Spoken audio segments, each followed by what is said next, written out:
Your snacking routine can get a little dull. Time for a light and fit remix.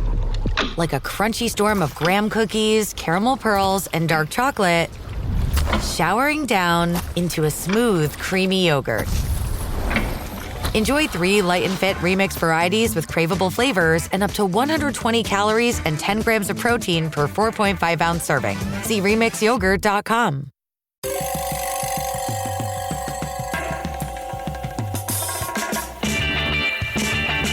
This is Cop Talk, talking crime, cases, and backing the blue. Now, here are your hosts, Ed Mamet and Kevin Schroeder.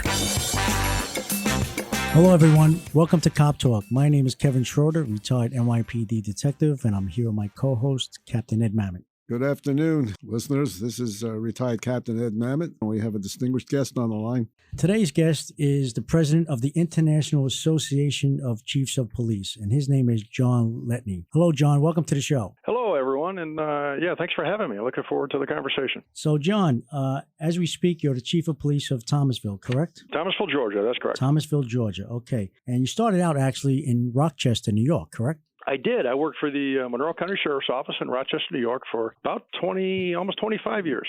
Okay, so if you could just bring me to your career starting out in Rochester to where you are today in Georgia. Well, I started out there as a part-time deputy working in the Parks unit, and from there got hired full-time, and after another academy, ended up working patrol, investigations, training, moved up through the ranks. I was a motorcycle cop for a while, one of my favorite jobs as well, and worked in administration, accreditation. I was a SWAT commander for a number of years, and then after about 25 years, we decided to move south, so I retired and moved to North Carolina, where I served as chief for the Southern Pines Police Department for about 7.5 years. And then I served as chief for the Apex Police Department, a suburb of Raleigh, for about another 8 years. Retired again, and about almost 3 years ago, we moved to Thomasville, Georgia, and I've been the chief here. So parallel with that, I got involved in not only the state chiefs associations, but also the International Association of Chiefs of Police, and worked on some committees and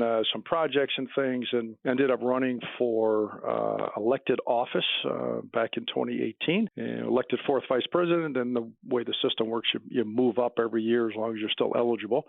And I was honored to be sworn in as president of the IACP at our annual conference last October. Now, how long of a run is it? Is it a 2-year term, 4-year term, being the president? It's a 1-year term, and then another year as immediate past president. But the structure is actually very good, because when you get elected as 4th vice president, well, you've got 4 years of basically an internal training program. Each of the vice presidents has a different role and responsibility. So by the time you assume the role of president, you've really got a good understanding of the complex organization an IACP is, but more importantly, the complex issues that face the law enforcement profession around the world. And so it's each of those years has kind of a different focus. And then as president, I get to represent the organization and look for ways to steer IACP into shaping the future of the policing profession, which is our vision for the association. John, how many police officers do you have in Thomasville right now? So right now I have a staff of 80 positions, and like most other agencies in the country, I'm not full. So if there's anyone who wants to move to Thomasville, Georgia and apply to be a police officer, it's a great community to serve. But I've seen that issue in larger departments and small. So I've worked everything from over 1,000 to right now I'm right about 80. So in regards to the IACP, which you're the president of, can you give our listeners a background and history of the IACP? Yeah, so the IACP was formed in 1893 when a bunch of forward-thinking chiefs got together and were kind of brainstorming ways where they could work together. They could learn from each other. They could collaborate on best practices, and they formed an association. Shortly thereafter, there were a few chiefs from Canada that saw the value, joined the association. And so that was the start of the International Association of Chiefs of Police. And we have grown and progressed ever since. We now have over 33,000 members in 170 countries around the globe. We work on a lot of issues collaboratively, not only here in the U.S., which is where the bulk of our members are, but providing support, technical assistance, training, advocacy, whatever we can to support law enforcement around the globe. And that can be everything from administrative studies to assessments to training on a variety of topics. We're in a number of countries right now doing a training program on roadway safety and helping those nations increase the safety on the roadways. We do other trainings on leadership, on community policing, you name the topic. We have some pretty well-regarded programs for leadership, first-line supervision, leadership in police organizations. We have a Women's Leadership Institute, which is very well done, to encourage our up-and-coming female leaders. So that's just a smattering of the many offerings that the IACP has. So you get to travel around the world and talk with other police departments throughout the world, basically. I do, and it's a great opportunity. It is somewhat exhausting. I have learned that jet lag is cumulative, but to see and meet with and hear officers and supervisors and command staff and superintendents and so on from agencies around the world, as well as our aligned partners. So Interpol, Europol, Maripol, Asianapol, there's a bunch of others, where we can work together to enhance public safety on such a wide the scope and spectrum. And every agency, every nation does something unique and very, very well in law enforcement. And we are the one global organization that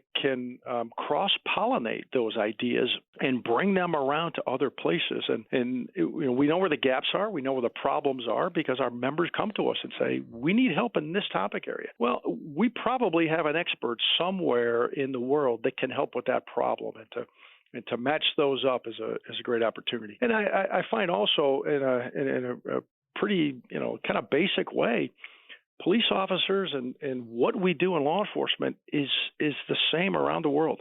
It's folks who are committed to serving their community, to understanding their culture, to making a difference in public safety, serving their community. And so I say cops are cops, and we all get along, and it is that big happy family. Really beyond the borders of our agency, our state, even the U.S. John, what are the biggest challenges facing law enforcement today that you see? Well, there are many. Recruitment and retention is probably the number one thing I hear about in most countries. Not every. In some countries, they have a pipeline from their military or college system or other ways, but generally around the world, and certainly here in the U.S. and North America, recruitment and retention is probably the number one issue I'm hearing, and from that flows the ability to provide service, because this is a face-to-face, person-to-person engagement occupation. While technology is important, it's never going to replace that cop on the beat. That officer who is in the neighborhoods, in the business districts, in the schools, and so on. We hear a lot about trust building, and so IACP has a trust building campaign that we're encouraging agencies to sign up and be a part of and enhance trust in their communities. Technology is something we hear about a lot, and not only the advancement, but the volume, the cost involved, there's so much coming down the pipe. What's the best practice sort of thing?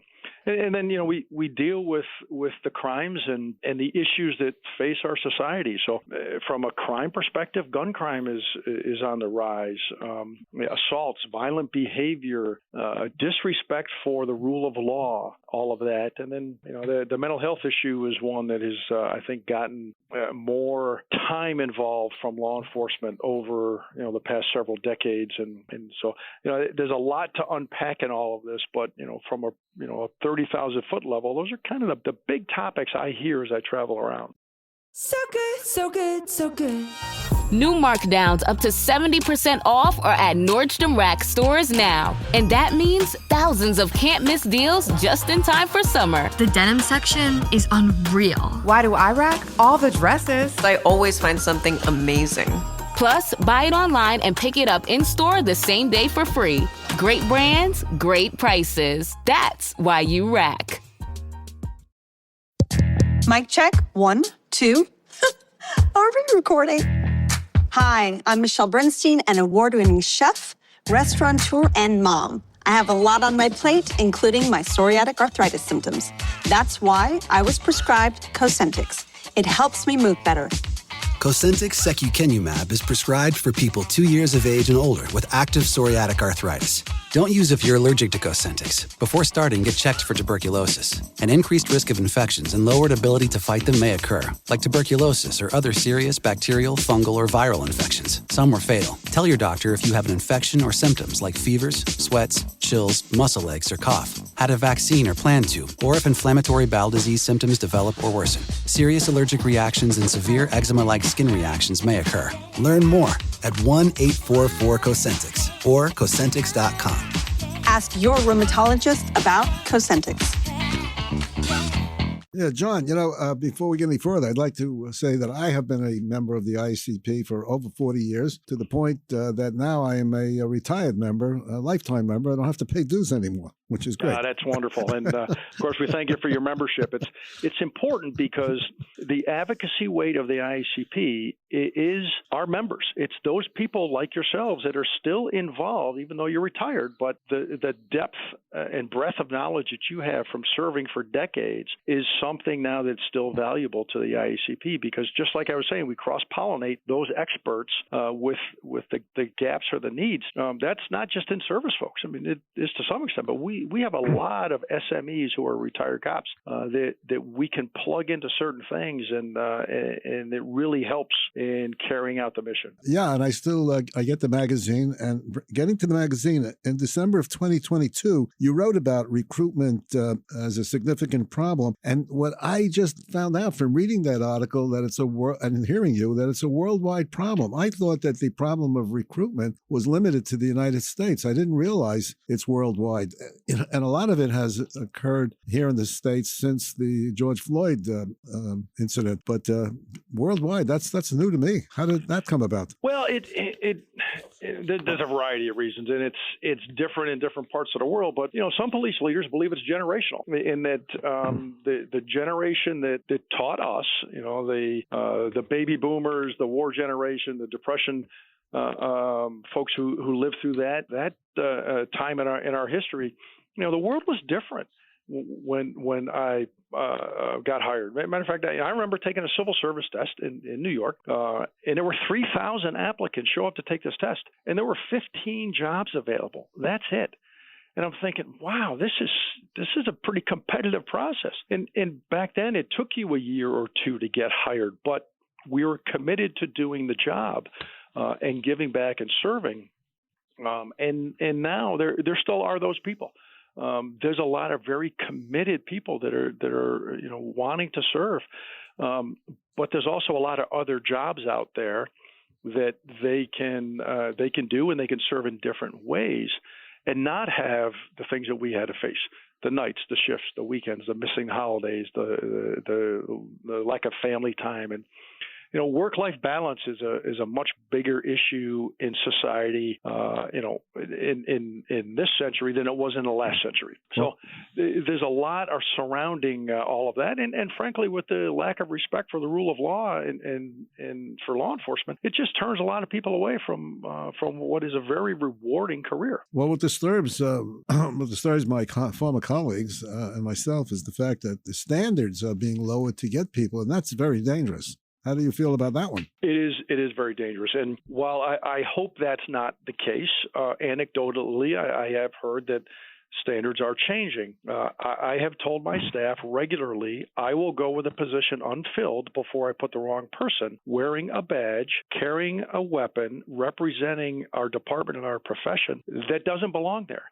I don't need to solve a temporary short-term problem of vacancies with a long-term problem of the wrong person serving my community. I owe that to my cops, too. They need to work with good, qualified people that have the same mindset and are going to serve with the same sense of ethics and dignity and respect for everyone, and not put the officers in a bad position. So we need standards. We need to hold people accountable to standards, and maybe we just need to do a better job in recruiting and attracting people to this very rewarding profession that meet the standards that our profession demands and our communities deserve and expect. Well, that's a big problem. Now, these problems that we have been discussing, how does it affect, in your opinion, society in general? Well, I think, as I said, it's foundational because we serve people primarily one-on-one, face-to-face human interactions between a police officer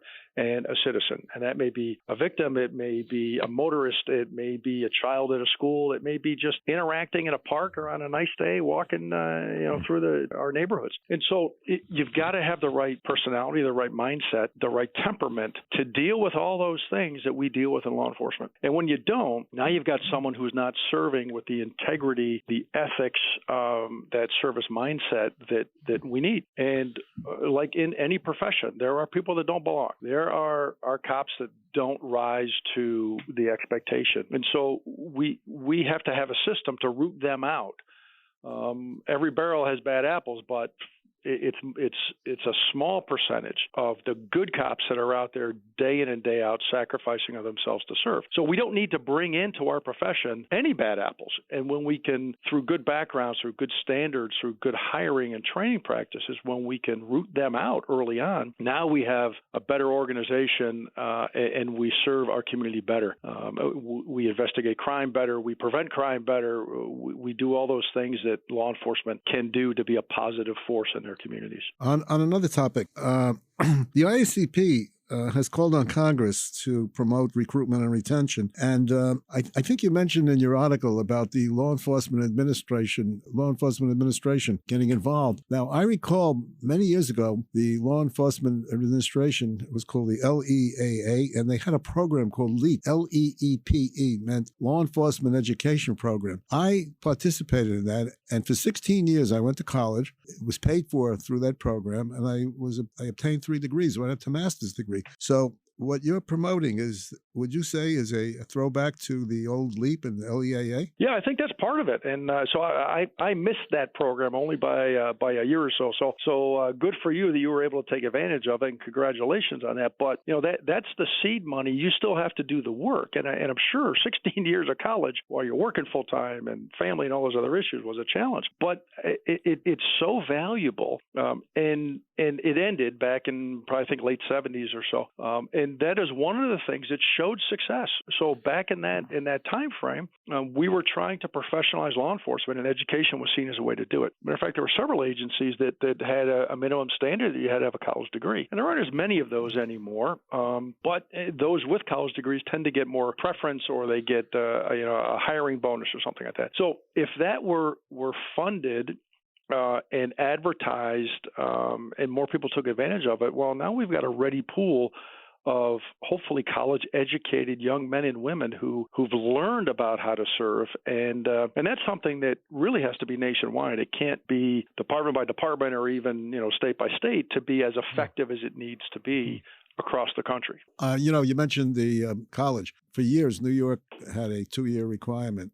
It started with former police commissioner Raymond Kelly. Now there's talk about doing away with that to get more people. So it's a backward step if it happens. And that's also very disturbing. Yeah, so every department has to determine what they need. However, in my experience, I've found that college-educated folks have a better understanding of the application of law, of discretion, of how to solve a problem, how to communicate, rather than just enforcing the law.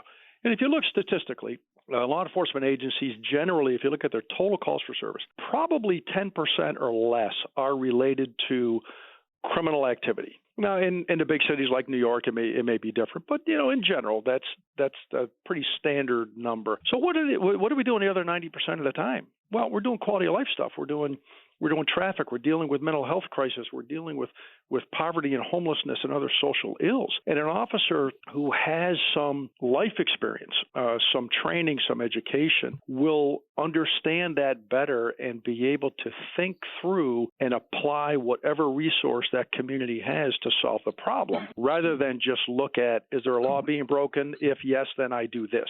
John, unfortunately, in New York and other cities, cop haters have a growing power. One of our city council members actually gives out material encouraging kids to fear and distrust the cops. Okay? I mean, it's ridiculous. And with that said, how does law enforcement officers, their families, and supporters push back against this type of propaganda? Well, the negative narrative is pretty widespread. And again, that's just not in the United States either. It's in other countries as well. So the best way that we've seen to counteract that, and I see some real success in this, is looking at that as maybe an overall negative narrative, but it's not specific to a particular community. It may be an incident. It may be something inappropriate or tragic has happened. But when you've got someone in an elected representative role who is talking about those things, I think the average person are going to look, they may hear that, but they're going to I know the cop in my beat. I know the officer that patrols my neighborhood or my business area, and he or she is a nice guy. That doesn't represent them. And so the agencies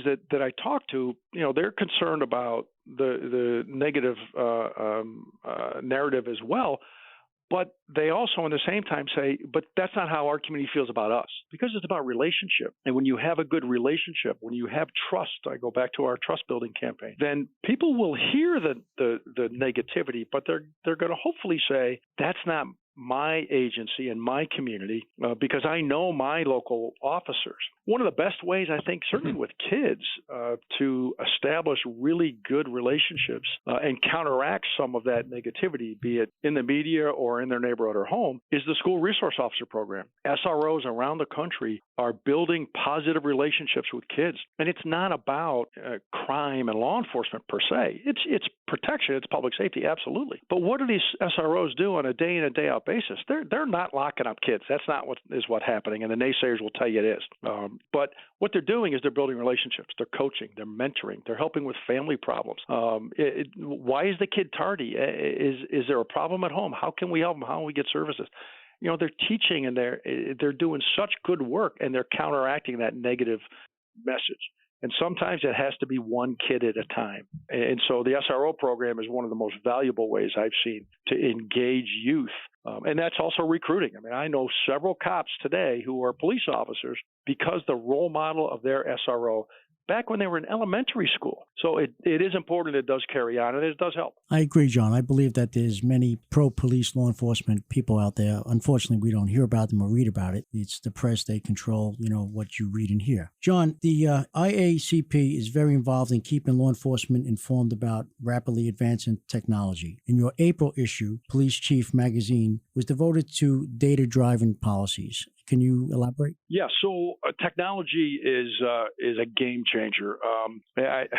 We all go back to the days where we didn't have computers, let alone having them in the car. The information that an officer has available now to him or her makes their job much more efficient, but also makes it safer, and that's critically important. The analysis around crime trends, traffic trends, wrecks, that kind of thing, when we do some really good analysis, we can deploy our limited resources in ways that are going to be most effective. But there is so much technology out there. Not every department has the ability to do the analysis or have a real-time crime center or those kind of things. But where they do, it really makes a huge difference in how effective and efficient our officers can be. And it helps them validate things like warrants and driver's licenses and things along those lines. And it makes it better for the community because the interaction is much more accurate. It's much more efficient. And it's backed up by all this data. And there's several emerging technologies, even things like unmanned aerial systems, where most agencies can't afford a helicopter and probably don't need. But most agencies can afford a small UAS that helps them with everything from large events, festivals and things like that, to mapping crime scenes and mapping serious accidents. It can be done through one of these systems in a matter of 45 45 minutes or so rather than the hours and hours and hours that it would take to do by hand. And when you're talking about a major wreck scene, if you've got an expressway system or a major roadway closed for 4 hours while you're doing your wreck investigation, that's a significant community issue for traffic flow and so on, where if you can do it in half an hour by using technology, it's so much better. Aside from the fact of sharing information, where we can share information not only from agency to agency in an area, but across state lines, across country lines, helps with overall homeland security, preparedness, terrorism prevention, you name it. And as new things come out, there are some really smart people that are always working to make it better and enhance it and give us more capabilities. The problem does come with budget, though, because these things are expensive. These records management systems and other types of technology. So agencies got a budget for it, and hopefully have support of their elected body to be able to access the technology, be it hardware or software. Thank you, John. Do you have anything coming up, any conventions coming up you'd like to talk about, or any fundraising you'd like to have our audience hear about? Yeah, we do, as a matter of fact. And on the technology, to stick with that, so IACP has several committees and sections that are specific to technology-related issues. So cybercrime, computer crime and digital evidence, all kinds of things along those areas as well. We have what we call a law enforcement information technology section, and they are having their mid-year conference. It will be in May. Information is on our website. So it is coming up. There'll be probably 1,000 or more technology professionals there, police officers, vendors, so on and so forth. It's a great one-stop shop for learning about application of technology and then, ways to enhance your operation. Later on in the summer, we have a impaired driving and traffic safety conference that I believe is in August. Again, probably upwards of 1,000 folks from all over the world at these conferences. That will focus on things related to impaired driving and traffic safety, obviously. So drug recognition experts, that's a big part of their annual training, DUI enforcement, traffic safety equipment, and so on. And then our largest conference, our annual conference and exposition will be in October in San Diego. We're expecting upwards of 18,000 people at this conference. San Diego is always one of our best events, symposiums, training sessions, general sessions. We get leaders from all over the world in law enforcement to come together to talk about issues, to explore leading practices, to train and network and all of those things. So those are some of the biggest conferences that we have going on. There's some smaller regional ones. And again, our website, the IACP.org, has got all of this information and much more on top of that. Thank you, John. Captain? We're going to be down at National Police Week in about 10 days in Washington. Will you be there? I will be there. Matter of fact, for the first time, I'm in this department, I'm bringing several of my staff there. And I've done this with every department I've been in. I encourage every police officer at some point in time in their career to visit the Law Enforcement Officers Memorial, to attend National Police Week, to honor the service and sacrifice of those who have fallen and the families that they represent. So I've been several times. I have friends on that wall. I have family members that I still keep in touch with, and just to honor that service is critically important. This year, I've been asked to read some of the names during the Candlelight Vigil on Saturday, May 13th, and I'm honored to be able to do that as well as attend the other events that will be going on during National Police Week. Well, hopefully we can meet up then. That would be wonderful. Yes, John, we look forward to seeing you down there in D.C. for Police Week. President John Letteney, International Association of Chiefs of Police, I want to thank you for being on Cop Talk. Well, thank you for having me. It's been a great conversation. Thank you. Everyone, you've been listening to another episode of Cop Talk. If you like what you hear, please subscribe. And to all our boys and girls out there in blue, stay safe. Till next time.